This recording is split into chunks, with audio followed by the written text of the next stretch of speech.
Hey everyone, thank you for tuning in to today's webinar. I'm Josh Jones, and today's topic is about workplace violence and the fact that it's escalating and the need for all of us to be screening for the warning signs. We're so glad you're here. Over the next hour or so, we're going to explore how organizations can get ahead of emerging threats and create safer workplaces by identifying warning signs before a crisis unfolds.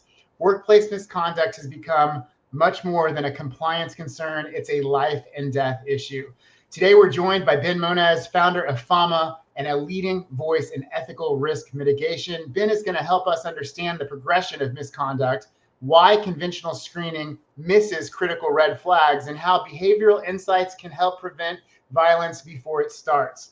Before we get started, just a few quick housekeeping items. There is a chat feature, as always, at the right-hand side of your screen. Use that to engage with each other. Use it to engage with us. However, if you have questions for Ben today, please try to use the Q&A tab so that we can find them quickly. This webinar is being recorded, and by the end of the day today, you will receive a link with a link to the playback, an email with a link to the playback. Today's session is proudly brought to you by Fama, the leader in online screening that helps organizations detect warning signs in online behavior before they become tomorrow's headlines. You can learn more about their work at www.fama.io. Ben, thank you so much for joining us today and for leading this very critical conversation. I'm going to hand things over to you. I'll be watching from the audience side. If you need anything at all, just let me know. Appreciate it, Josh. Well, hi, everybody. Thanks a lot for joining us today on today's webinar on workplace violence. A lot of corporate speak in that intro, which we designed and we provided to Josh. So I'll put it in simple terms. Today, we're going to talk about demographic changes in the workforce. We're going to talk about how the workplace is evolving based on those demographic changes and some of the emerging risks that we've identified as a candidate screening company. When it comes to how we can sort of see signals of those warning signs vis-a-vis the online record. So the goal really today is to kind of give you a sense, and we'll just start off here with a quick agenda of what I'll call sort of the state of play, if you will, meaning, sort of a sort of spot check on where we are from an evolution perspective within the workplace, how the workplace is changing, reflecting more and more digital natives. We'll talk about where signals of risk are appearing, the evolution of social media sources, the way that misconduct spreads within an organization. We're a company that thinks that the secret to finding great talent, the secret to bringing great people together, really relies in who we are online, who you are in text, image, and video. And we spend a lot of time sort of studying the connection between what's happening online and what's happening in the workplace, right? How we can begin connecting our digital identities to our analog selves. So that's really what we're going to talk about today, and sort of how what I'll call aberrant or violent behaviors are normalized in the workplace, and then set up kind of a breeding ground for everything from workplace violence to run-of-the-mill harassment. So this is the quick agenda we're going to go through today. Again, walking through some global trends shaping misconduct, organizational impact, some research findings. Actually, you guys today are going to get a look at a research report that we're dropping next week. All attendees of the webinar are actually going to get a copy of this research report. It actually allows you to see misconduct by industry. In other words, we've anonymized and aggregated all of our client information that, for the folks that have opted in, so that we can provide anonymized and aggregated insights to you guys about where we're seeing risk in certain types of industries, the types of risk that are coming up. So if you ever get the question, what am I missing? What's happening in my workforce that I might not be clocked into? Or if you are doing online screening today, how your existing program benchmarks against what's happening in your industry, this report really answers that question. So it'll dig into everything of how much intolerance is showing up in financial services, right? How much violence we're seeing in, call it retail, transportation, technology, et cetera. So you can get a sense of kind of what's out there and the sorts of risks that online screening can identify. And we'll end with a couple of proactive steps you can take to flip that narrative and reduce, workplace violence as you see it. So this is me, not much of an intro besides a picture of me. That's me talking. That is still me from last year. Up on stage, I'm the founder and CEO of Fama. Again, we're an online screening company. We think that the answers to the test, the treasure hidden in plain sight, if you will, is who we are online that can help us make really important decisions about who to bring into our organizations, how to think about our existing talent, everything from evaluating risk, which is really where we're going to focus today, how we can kind of identify the folks that normalize misconduct and bring that into the workplace. But we also offer some pretty cool products around looking at psychographic profiles, big 5 traits extracted from the online record. But again, our focus as a company is who somebody is online and helping companies bring that into their talent screening processes across the board. So again, let's start super high up. We're going to start, kind of at that 30,000 foot altitude here and drift downward from there. But let's just talk about the workplace. Let's talk about the workforce. So we all know we're seeing demographic changes. As a millennial, I can call some of these stats out about my fellow compadres out there in the workforce. But look, 50% of the workforce today is Gen Z and millennial. 75% of the workforce is going to be Gen Z and millennial in the year 2030.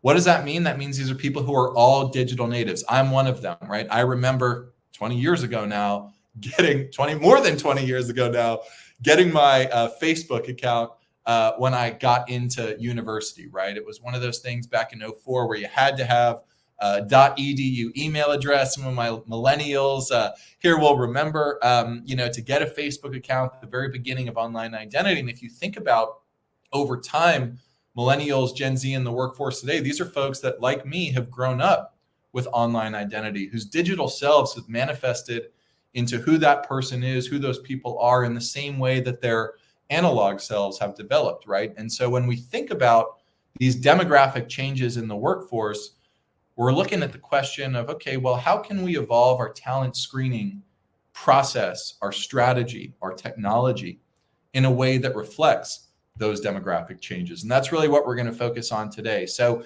that's really what I want to have you guys start with here, which is this question, this idea of how do we as a organization, how do we as a talent team begin to rethink our talent strategies in ways that reflect that changing demographic that we're seeing in the workplace. We think as a company that online insights can signal potential risks. We'll talk a little bit what some of those headlines are that we've seen, what we've seen in the market, and that data report I mentioned, which we're going to get to in a couple of minutes, is going to deep dive into some of what we're seeing across industries of folks that do have flags, what sort of flags are popping up in those people's digital backgrounds. But again, who we are online in the same way that the years and years of behavior, and there are limitations, of course. You only want to look back 7 years in the United States in terms of FICRA, the kind of standard look back periods to determine someone's professional approach, if you will. But there's signal in who we are online that can lead to offline outcomes. We like using the headlines bit, but this is just in the past 12 months. So a couple of headlines, and that I'm sure you guys have seen. If you ever looked up social media fired, I'm sure a lot of you have looked candidates up on social media, looked existing employees up on social media. Day in and day out, employers are using this sort of technology to determine who's going to be a good fit for their organization.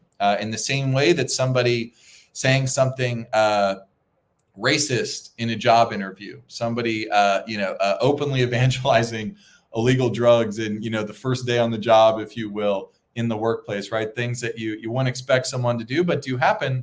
Those sorts of things playing out online, as again, employers are beginning to tune and say, how do I get zeroed in on this behavior intelligence? How do I get a sense of how this person is going to act in simple terms around fellow employees? How are they going to act around customers? What's going to happen when the interview spotlight turns off, when the Zoom filters go away? How can I make a bet on how this person's going to act when they join? And a lot of companies, as you see here in these headlines, are starting to take a closer look at the digital record. We'll come back to that line in the upper right, harassment lawsuits from employer social media posts, the National Law Review. But interestingly, what we're seeing now in the United States is that employers can be held liable, for what happens online as it relates to harassment in the workplace. We'll cover that in much greater detail a little bit later on. But this is kind of a basic point. This is a resume builder survey. This is put out every year, but like many people, I'm sure you have looked up a candidate on social media, done a quick Google search, something like that, before somebody makes it to that final stage. And that's what's happening across the board. A lot of folks are finding online content that caused them not to hire a candidate, per the stat that you see here up on the screen. Now, for my HR peeps that are out there, my talent acquisition pros, You've probably heard from legal, from employee relations, don't do it. Don't look somebody up online. And that's right. You can't unring the bell. You can't unsee information on things that you see. Meaning, if I was to look at a person's digital presence and online record and I happen to see protected classes, the EEO says you can't unring the bell. You can't unsee that information. And, from a legal perspective, it's likely that you use that, and you can't prove otherwise. You use that in a hiring decision, right? So for years, companies had been doing this kind of behind the scenes, under the rug, if you will. But what we offer is sort of a third party as a way to do this without exposing yourself to that legal risk, which we'll talk through a little bit later. But again, when we see demographic changes in the workforce, when we see 85% of employers who are surveyed by Resume Builder, standard sample set, said that they're not hiring somebody because something they found online, we see this connection between, okay, there is so much information for us to view online about people. We're making decisions based on this info, right? And what are the sorts of things that are coming up is really, what we're going to talk about today. So we like using this image, right? From typewriter to MacBook to laptop, right? Where we can't leave our screening strategies in the past. We can't continue to use the tools that we used 20, 30 years ago to screen candidates, because those candidates are different than they were 20 to 30 years ago. I know that sounds obvious, right? But too often, I think when we look at background screening, when we look at talent screening more generally, the conversation is very much, what are we paying? What's our county coverage? How can we pay less? How can we keep doing the same thing, just do it cheaper, do it faster? And it makes sense in an industry, background screening more generally, where the biggest innovations of the past 20 years, I'll say in the 21st century, have been the digitization of paper records and simultaneously robotic process automation. In other words, using technology to make manual processes go faster. And there have been changes over the past few years that have reflected demographic changes in the workforce. I'll give you one, identity verification. Some of you might be doing this today in your pre-employment screening process. That didn't exist 20 years ago because we didn't have a global workforce. We didn't have talent pools that we have access to today that are so diverse, that reflect people from so many different backgrounds, from so many different places around the world, that now companies have to make sure, gosh, we have so many different candidates, so many different stripes, from so many different places. Our talent strategy has expanded so dramatically. Start instilling new types of screening, new types of checks to make sure that John Smith, when he shows up for a job, is really the John Smith who he says he is. Similarly, in the same way that part of the toolkit has evolved, what we're seeing are companies, again, evolving their toolkits to reflect those demographic changes in the workforce. So now we're going to get super deep into the weeds. That's that kind of high level demographic changes in the tech stack, what people are doing, where they are finding, where they're identifying risk. But now we're going to drop down below the cloud cover, if you will, and talk a little bit about online misconduct and how it's changing. So we've seen a number of changes as a platform provider over the past few years. One, I would say, is highly classified or generally classified by a reduction in transparency of types of risk that are happening online. The way that online activity has also dispersed and become more decentralized. Another key theme we've identified, and also paywalls. Paywalls have found their way into the public town square. So it used to be, call it 10, 15 years ago, you had Twitter, you had Facebook, you had Instagram. It was relatively, public, able to see what's happening across the board. The communities were largely centralized. There were only a couple of big social media networks, but changes over the past few years, from X making likes private to sites like Blue Sky, Mastodon, Patreon coming up, Substack, more content driven, right? Diversifying this overall digital ecosystem that we're dealing with, and subscription-based models that are now putting paywalls in front of potential risk, are now putting companies in a unique position to say, okay, well, when I might have been able to Google somebody before, or just look them up on Facebook using my personal account, maybe 2015, 2016, the nature of the workplace today is evolving, but so is the nature of the online record and where people spend their time and where they hang out, right? And so, when signals of risky behavior appear, it manifests in an organization. I think this is a really important slide. The concept here, rather, who cares about the slide? The concept is what's important, right? Like this general idea that a bad apple spoils the bunch per se. The normalization of aberrant behavior within an organization is something that is so hard to pin down. It's so difficult for us to measure as an organization, as a hiring team, even within our own company.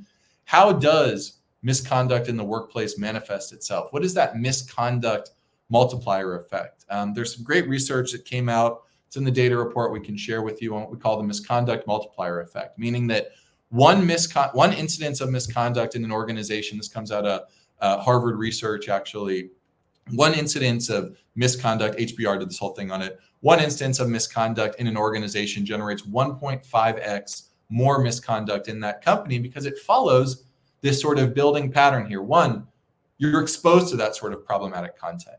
Two, in the workplace, hey, we're here, this person was hired, this person was brought in, I assume, under the same auspices that I was at this company. They're saying all this crazy stuff in the workplace. And man, I saw on their LinkedIn account, they were saying all this racist stuff online. Well, maybe that's just how it is here at the company, right? That repeated exposure can make that behavior seem acceptable. And then potentially folks will start advocating for it, right? And then that drives participation in active misconduct, right? And it's a very sort of strange effect to watch play out in real time. But again, that normalization of aberrant behavior, the majority of people who act hateful, misogynistic, the folks that troll people online, right? They don't think that there's anything wrong with that behavior, right? They've normalized that behavior, and that's what they bring in to the workplace. Because we're not talking about what happens on private group chats. We're not talking about what a couple of friends are saying on their iMessage or their WhatsApp group chat. We're not talking about private Facebook, private tweets, friends only, right? That's not what we're talking about here. We're looking at the folks that have normalized aberrant behavior in a way that could damage your organization, particularly in the realm of workplace violence. Folks that think it's okay to threaten people, to act violent, to act hateful, to begin putting yourself in a position where you might actually be making violent threats towards people, normalizing that behavior. Believe it or not, that's what we see in this kind of buildup spreads within an organization. So nipping it in the bud at kind of the source of identifying the source of this risk is really where we see a lot of companies, beginning to invest and start thinking through how to identify those pieces. So again, this is kind of a recap of what we were talking here, at the top of the call, but warning signs are evolving, right? Transparency is decreasing, misinformation is rising. So it's becoming harder and harder for employers to begin identifying signals of these behaviors, right? As these online sites and online sources are diversifying, right? Becoming more decentralized. Behavioral signals are harder to track down. But again, that at the end of the day is what so much of the hiring process and the talent review process is about. It's becoming easier and easier to determine if somebody is qualified for a potential position. Do they have the skill set? Everything from skills-based hiring to references to, call it role play in the interview process, simulations of what, the real job, real role is going to be like. All of those things can help you determine, does this person know how to do the job? If given an opportunity in a vacuum, is this person going to succeed? But the reality is businesses don't operate in a vacuum. These are human-centric endeavors. And yeah, AI, it's coming. I don't care. People still make a difference, right? And that's where we're focused. We're saying, how can we begin zeroing in on some of these behavioral questions, the things that don't pop up in the interview process, the things that might be that one offhand comment that you heard in an interview you wanted to kind of make a little bit more sense of, right? This idea, this concept of saying, again, back to that comment I made a few minutes ago, how's this person going to act when they join my company?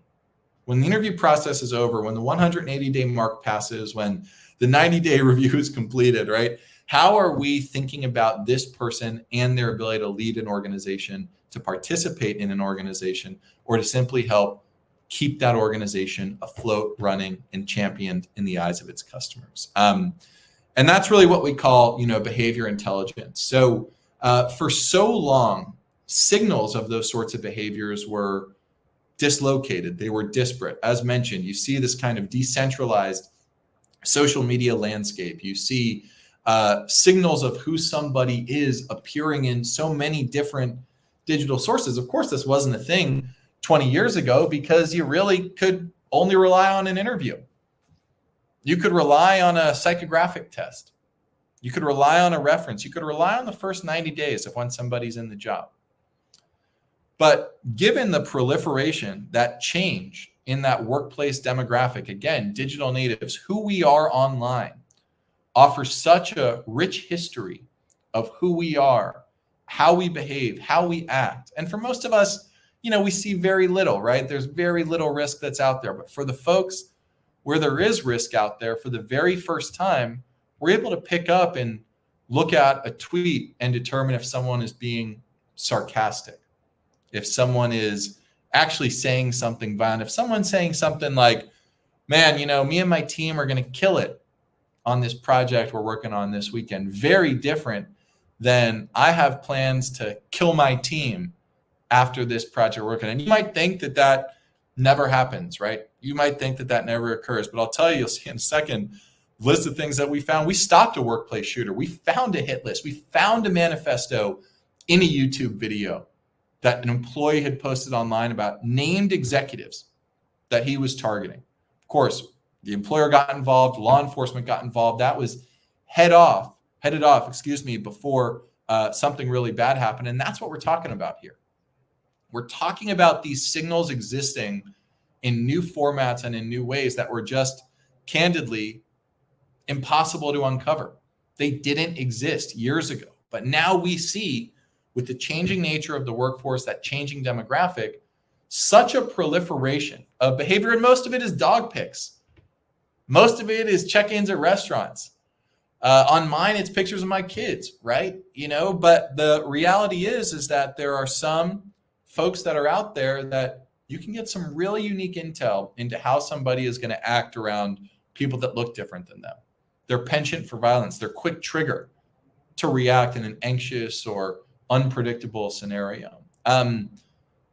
There's a reason that the social media networks are as big as they are.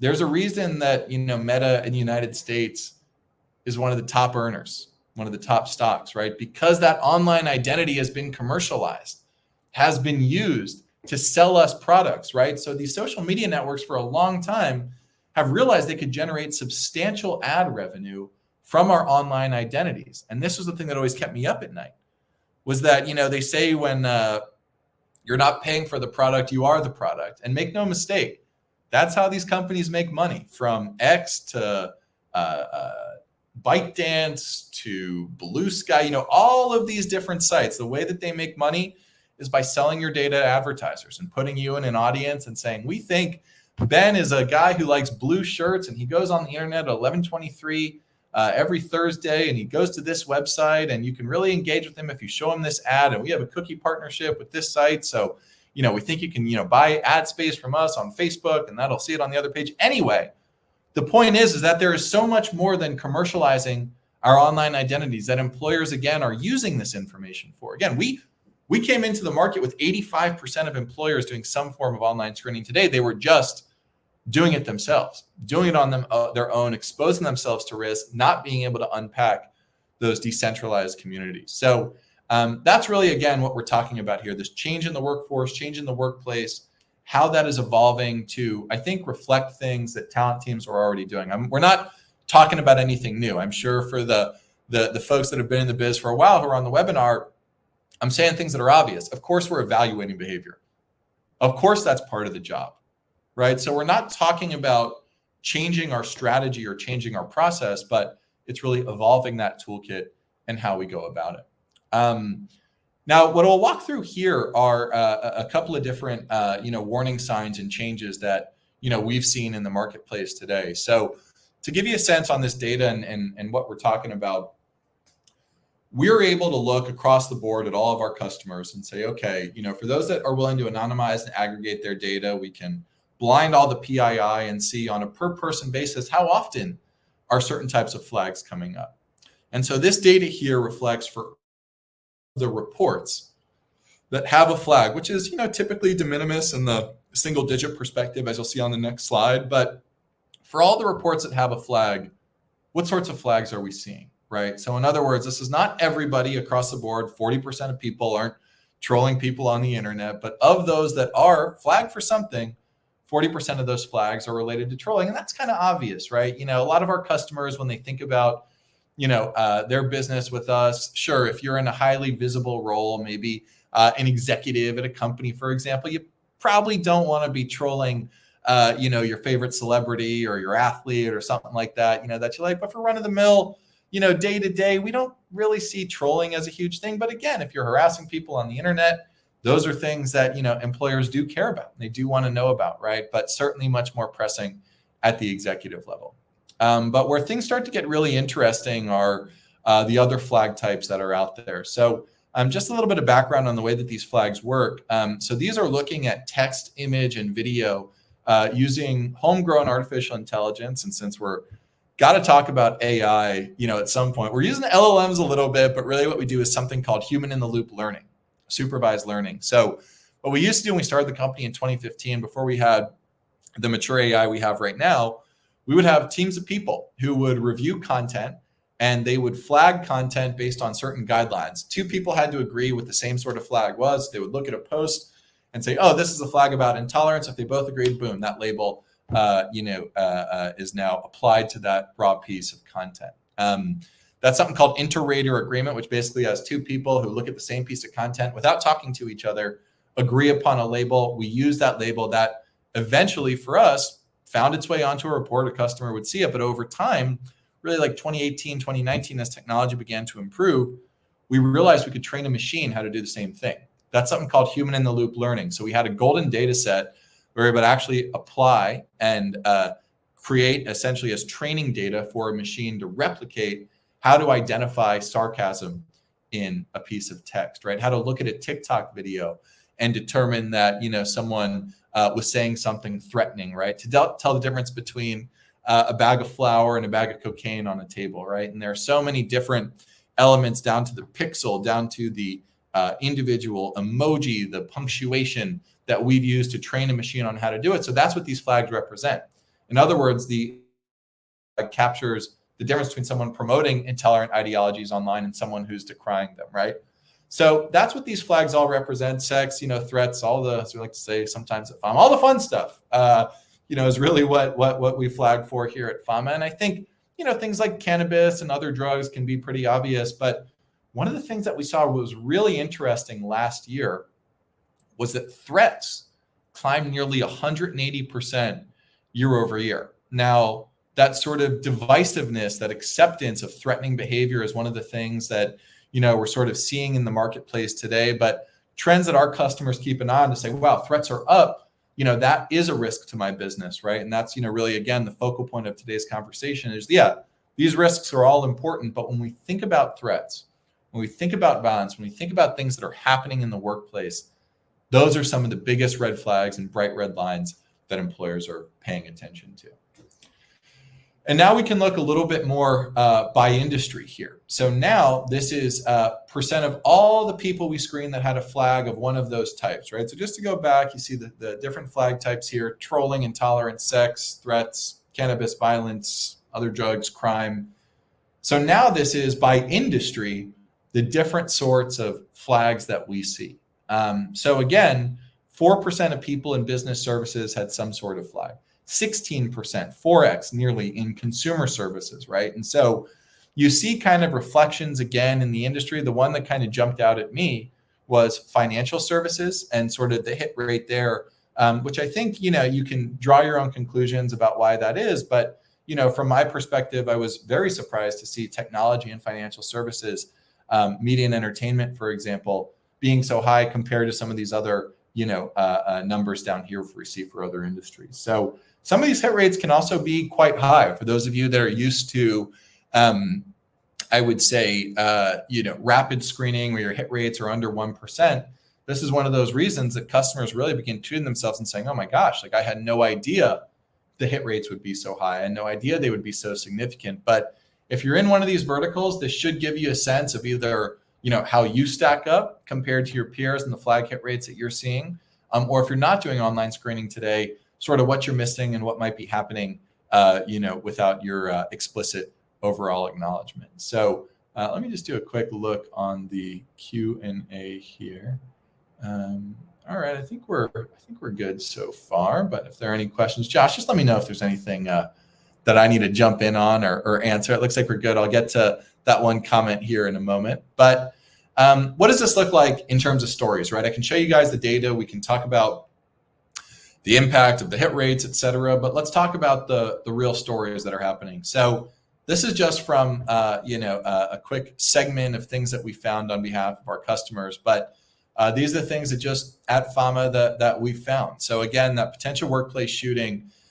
These are things that, of course, we would love to be able to share more about, but I'm sure you can appreciate the confidentiality and some of the reasons here why we don't get into the granular detail. But again, being able to prevent one workplace shooting for us makes all of this worth it, right? The idea of a doctor selling body parts on X sounds contrived, sounds far-fetched, but it's happening. A school administrator who would say racist things about children and make violent remarks. Now, again, these are things that if they were to happen in an analog context, you would ask yourself, how is this possible? How could somebody in an analog context walk into their cafeteria and post a manifesto and a hit list on a wall, a violent, corrupt Martin Luther? How could a doctor in their board's exam say on the side, oh yeah, we're going to sell human body parts too, in case people are interested, here's my number?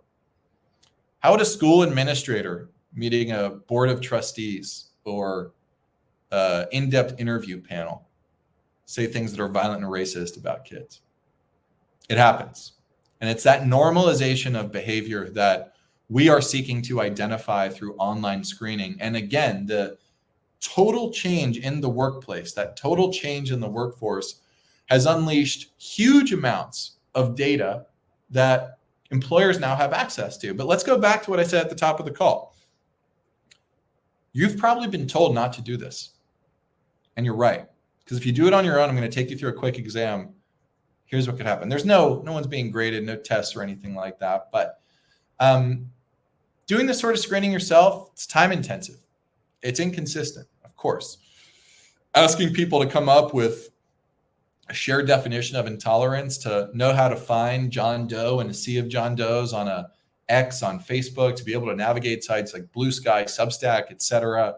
A challenge in itself. But one of the things that you've probably heard, if you've asked this question before internally, is the legal risk, right? And so I'll just give you a quick snapshot here of a sample Facebook account that we created a long time ago that sort of exposes the sorts of risks here. So, we see a few different protected classes, right? You see a person's ethnicity in their profile picture. You see their involvement with the military, right? You see the fact that they attended a Catholic school, potentially inferring upon their religion, and the fact that they like books about what to expect when you're expecting, or websites related to baby names, right? If you're a HR practitioner, you're probably covering your eyes right now because you're like having a flashback to when you used to do this yourself and you got dinged for it, right? And so these are one of those things where employers, if they do this on their own for so long, they've been told that you're going to see protected class information.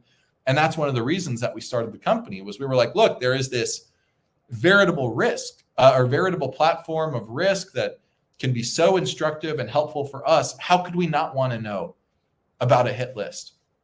How could we not want to know that the school that my kids are going to, that an admin over there is saying violent and racist things about children? Of course, I would want to know that. And I'm a parent of twins. Of course, I would want to know that as a dad. But again, exposing myself to information like this is a big no-no.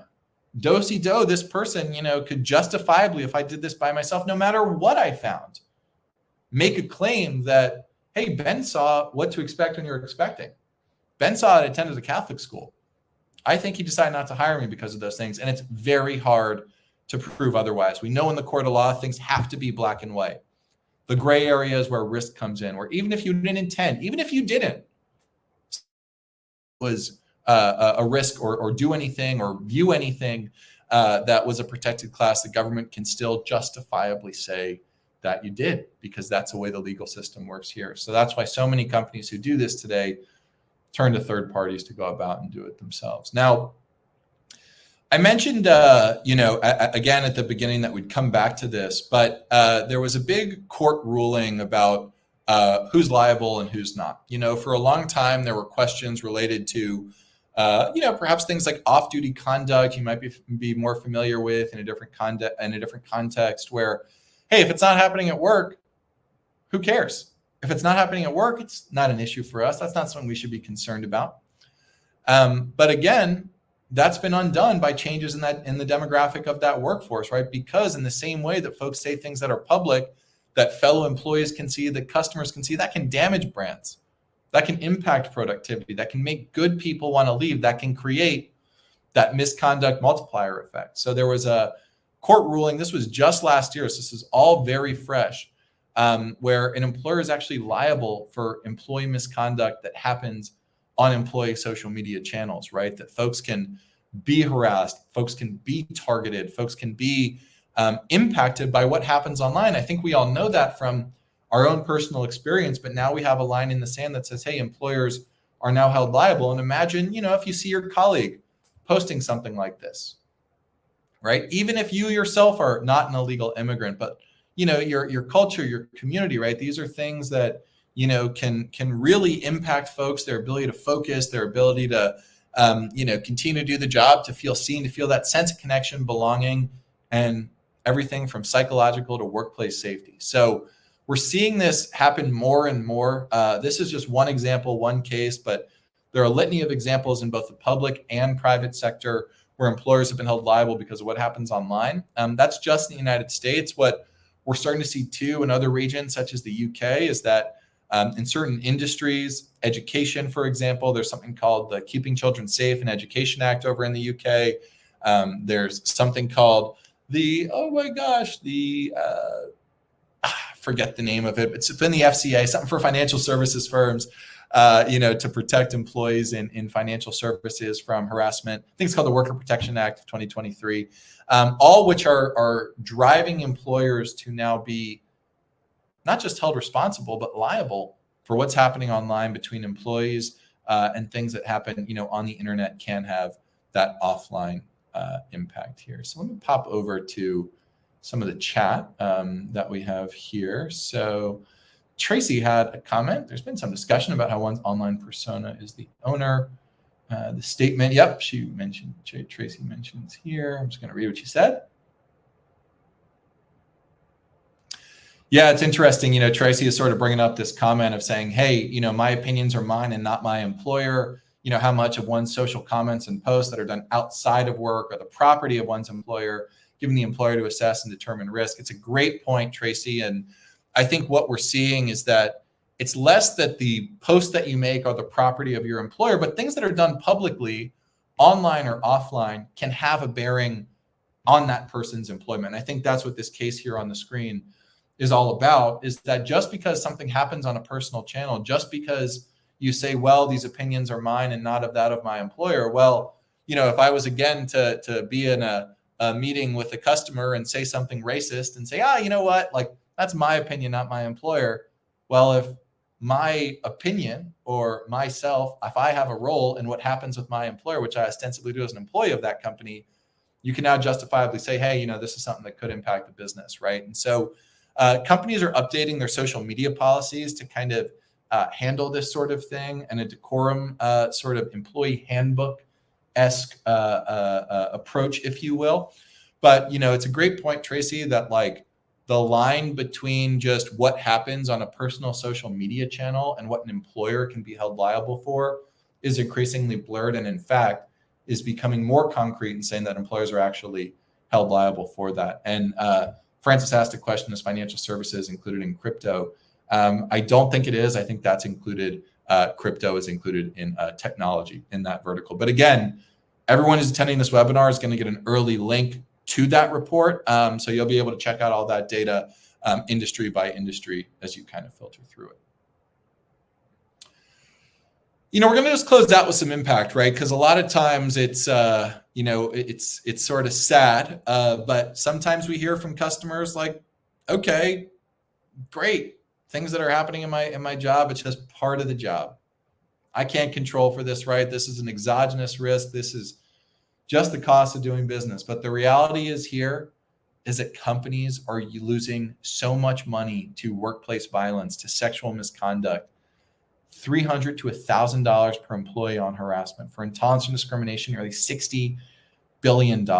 And this just doesn't come in the form of settlements and fines, but in time spent, in cycles allocated to things that there shouldn't ever be an allocation towards, right? And so when we think about workplace violence, that's probably the most expensive, as companies are fervently and feverishly thinking about ways that they can try to, reduce violence in the workplace, spend money to do it. But this is an expensive problem, right? Connecting individualized risk to a lawsuit, it's really difficult. I think that's one of the things that you see in risk management.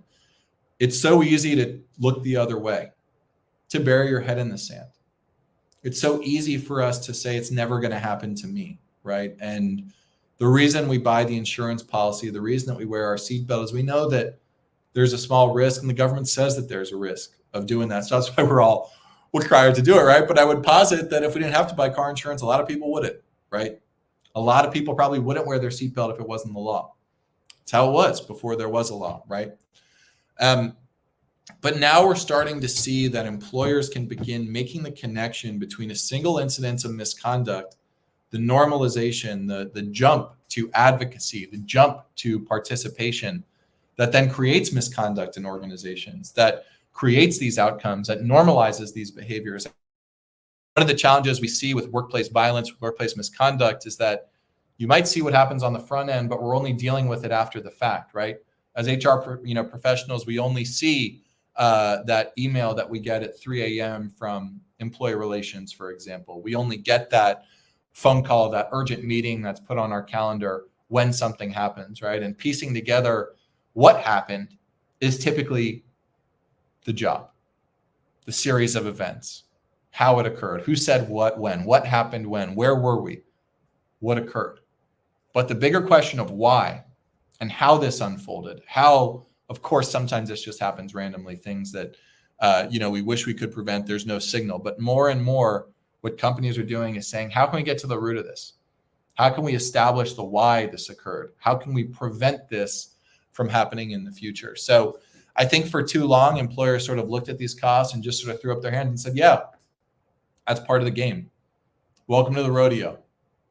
Welcome to the world of full contact business. But what employers are now seeing, I think, is that they can begin to kind of trace the arc of misconduct, where it occurred, where the signals were. It's one of the reasons I started Fama, was that I experienced something that I missed on a new hire that was plainly available online that led to a person getting harassed in our organization. And I beat myself up for years about not being able to see the signals that, had I looked, were plainly obvious, had I just done a quick spot check. But again, it's one of the reasons we started this company, was that we know that the signals are out there, and the changing workforce, that changing demographic, is increasing the likelihood that you'll be able to find those sources too. So there's a question here. If I'm screening online and find something from a candidate or employer, is there anything I can even do? So yeah, so these are from a FCRA perspective, from an FTC, from a GDPR perspective. These insights are all actionable. This can be treated just like any information that comes from a background check, and day in and day out, employers use this information in hiring decisions to either make terminations or simply just interventions, making it clear to people, nudging them back on course that things aren't right. But yeah, thanks for that question there, Nicole. So the sort of summary I'd leave you guys with is that it's possible to be proactive. You can expand your sources. You can get at this information without exposing yourself to legal risk, and you can incorporate regular and ongoing screening. So we have a lot of reports that are coming your way. This link here, legality of online screening. I think you guys are all going to be getting a copy of this presentation after the fact. So these are all hyperlinks here that you'll be able to click into. You will be getting the state of misconduct at work. That's our benchmarking report. That'll show you by industry the sorts of flags that we're picking up. And with that, I'd pause and see if you guys have any other questions for me as we kind of wrap this up here.